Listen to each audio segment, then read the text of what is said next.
Hello mga kaibigan, maligayang pagdating sa aking channel. Nandito na naman ako sa post ni na Osgay Girl at Serkan Keaglo. Ngayon ay pag-uusapan natin ang tungkol sa pribadong buhay ng dalawang matagumpay na tao.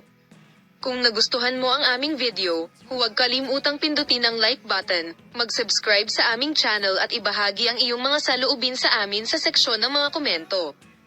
Sa pinakaabangang pagpupulong, ang mga Turkish star na sina Osgay Girl at Ken Yaman ay muling sasakupin ang mga puso sa pamamagitan ng pagpirma ng isang bagong proyekto ng magkasama. Pinuri para sa kanilang mga nakaraang collaborations, ang dynamic na duo ay nakatakdang dalhin ang kanilang mga langis para sa on-screen night prayer sa audience sa pagsisikap na nangangako ng masarap na timpla ng romansa at tawa.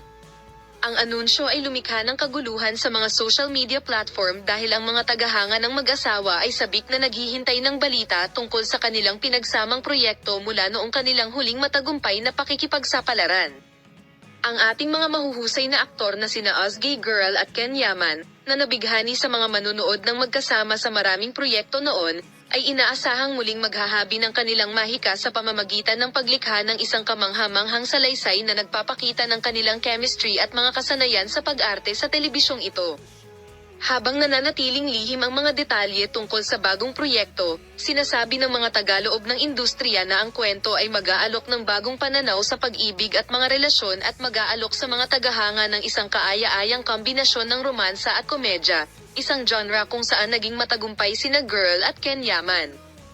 Ibinahagi ni na Osgay Girl at Ken Yaman ang kapana-panabik na balita sa kanilang mga tagahanga sa social media. Ipinahayag ng mga aktor ang kanilang pananabik na muling magsama sa big screen at nangako sa mga manonood ng isang masaya at nakakaantig na karanasan. Salamat sa lahat ng nanonood balang araw.